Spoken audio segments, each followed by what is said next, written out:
There are so many things that I don't know and I don't have answers to, but there are some things that I do know. When I first met Teresa, I knew something was wrong with her. Just something about her that was off. And you put them together, it was just like matching up ballistics on bullets. I mean, they looked exactly alike, and that was real good evidence. It was revealed she shot her second husband after an argument. Most of the homicides I worked were generally spontaneous. They happened because of an event. And they start firing, rapid fire, bang, bang, bang, bang, bang. Number 6. Judias Benuano. Judy Buenoano was one of the most cunning American serial slayers of the 1970s and 80s. Though she didn't have the highest body count, she still became infamous for slaughtering people who were close to her. The capsules were found to contain a substance called paraformaldehyde. What we usually do is we look into insurance policies of the victim. In her son's closet, they found wire that resembled the wire used to blow up the car. And that's what we did with Gentry. And we looked into and we found he did have a large insurance policy on him. She slew her husband, her boyfriend, and even her son for insurance money. After each demise, Buenoano quietly collected thousands of dollars and used the cash to start a salon, buy fancy jewelry, and purchase a new car. She was living the high life in Florida, and no one suspected a thing. It was only when her last fiancé's car mysteriously exploded in 1983 that the police began to get suspicious, and once authorities dug a little deeper, they would soon uncover even more shocking crimes. By 1985, the woman known as the Black Widow was sentenced to her demise. Buenoano remains largely forgotten in comparison to more prolific serial slayers, and yet her case still stands out because of the disturbing greed behind the slayings. Buenoano also made history. She was the first woman fatally punished in Florida in 150 years, and the first woman ever in the state to perish in the electric chair.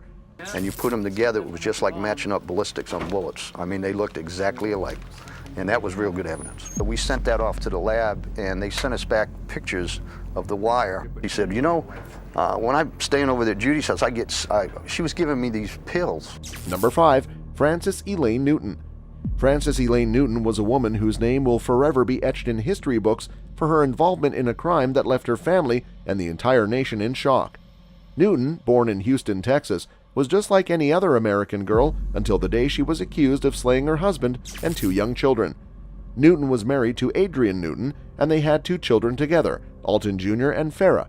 The family lived in a small apartment in Houston, and Adrian was the sole breadwinner.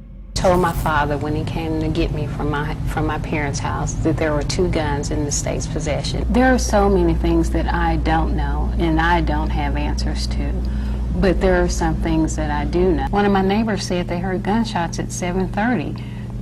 Why weren't they brought to testify in trial? Saying that the gun in the state's evidence is a murder weapon, I don't know. On the fateful day of April 7, 1987, Newton's life took a drastic turn. She returned home from the grocery store to find her husband and children slain. Newton quickly became the prime suspect in the case, and it didn't help that she had recently taken out a life insurance policy on her husband. Despite a lack of concrete evidence linking her to the slayings, Newton was found guilty and sentenced fatally in 1988. Despite efforts by advocates and human rights activists to spare her life, Newton was fatally punished on September 14, 2005. Habe ich 16 zu ihrer Hinrichtung begleitet.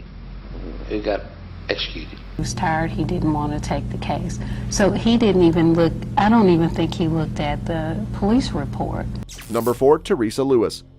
Teresa Lewis was a woman from Virginia whose story captured the attention of the nation in the early 2000s. Lewis was sentenced fatally for her involvement in the slaying of her husband and stepson. Her case was controversial due to her low IQ and the manipulation of the men who carried out the slayings. Lewis was born in 1969 in Virginia. She was described as having a low IQ and was classified as borderline intellectually disabled. Despite her limitations, she managed to get by with the help of her husband, Julian Lewis, and her stepson, Charles. In 2002, Teresa Lewis began an affair with a man named Matthew Schallenberger. I never could quite put my finger on what was off about her. When I first met Teresa, I knew something was wrong with her. Just something about her that was off. And they start firing, rapid fire, bang, bang, bang, bang, bang. Schallenberger convinced Lewis to have her husband and stepson slain so they could collect the insurance money. Lewis agreed, and Schallenberger recruited 2 men, Rodney Fuller and Matthew Jesse, to carry out the slayings. On the night of October 30th, 2002, the men entered the Lewis home and shot Julian and Charles Lewis while they slept. Teresa Lewis was found guilty of capital slaying and sentenced to capital punishment. Schallenberger, Fuller, and Jesse were also convicted and sentenced to life in prison. Lewis was fatally punished by lethal injection on September 23, 2010. Until the morning they told me that my dad and brother were gone. This was not a match born in heaven at all. She used the favors she gave these men. Number 3. Betty Lou Beets. Betty Lou Beets was born in North Carolina, where she suffered a rough upbringing, losing her hearing at 3 as a result of measles, and claimed at the age of 5 was physically exploited by her father and several people close to her. At 12, her mother was institutionalized, leaving Betty to take care of her younger siblings. She married Robert Franklin Branson at 15, but they separated. They later reconnected but ultimately ended their relationship in 1969. It was revealed she shot her second husband after an argument. You know what, Shirley? I'm gonna kill Wayne. At her trial, Betty Lou's disdain for her husband's poured out of her. Because he was a very careful boater. He didn't take any chances. Betty married Billy York Lane in 1970, but this relationship also became cruel, and they divorced in 1972. The following year, Betty began dating Ronnie Threlcold, who she married in 1978. This marriage ended 1 year later after Betty attempted to run Ronnie over with her car. It wasn't long before Betty married again. In 1979, she married her fourth husband, Doyle Wayne Baker. Her marriage to Baker was again short-lived, and in 1982 she moved on to her fifth husband, Jimmy Don Beets. In August of 1983, Betty told her son from a previous marriage to leave the house because she intended to slay Jimmy. When her son returned home, he found Jimmy lifeless and helped his mom bury the body in the yard of their Texas home. Betty then reported that her husband had gone missing. It wasn't until 1985 that evidence led police back to Betty. If he had money, she could get it by murder him, then she would murder him. Chooses a mate, marries, and kills him for profit. During the search of her property, police located the remains of Jimmy Don Beets and the remains of her fourth husband, Doyle Wayne Baker. Both men had been shot in the head with the same .38 caliber pistol. Two of Betty's children testified against their mother, but also admitted that they had some involvement in concealing the slayings. Betty pleaded not guilty and claimed that her children were guilty of the slayings.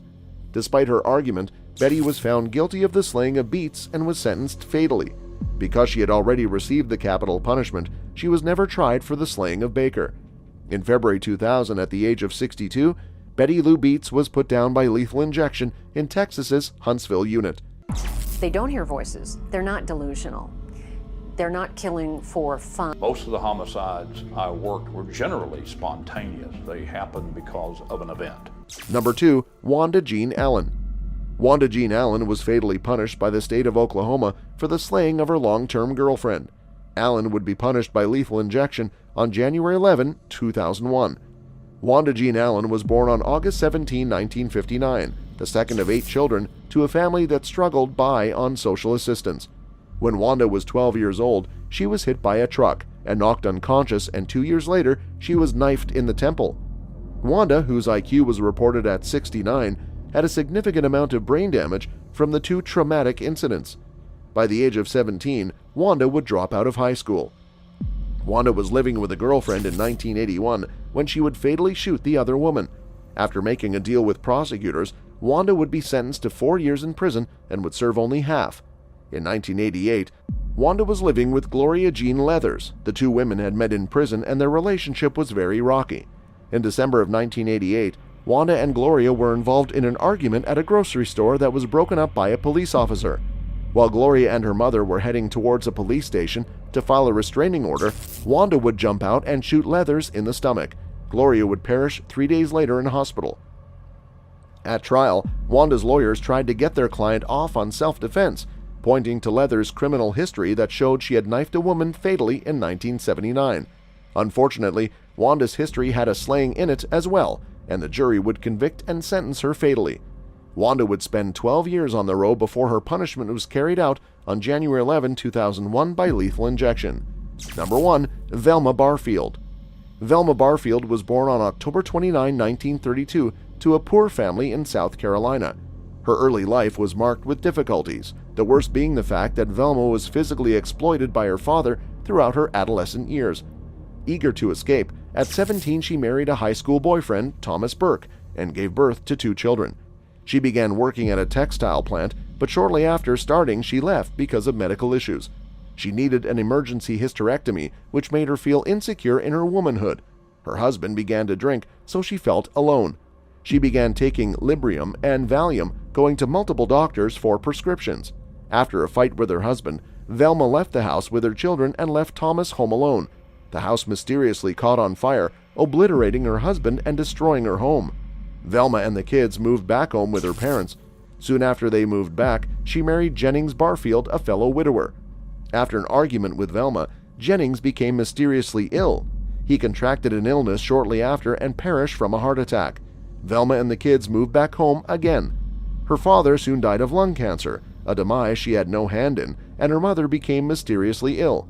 Nobody suspected foul play, and Velma began taking jobs around town as a caretaker.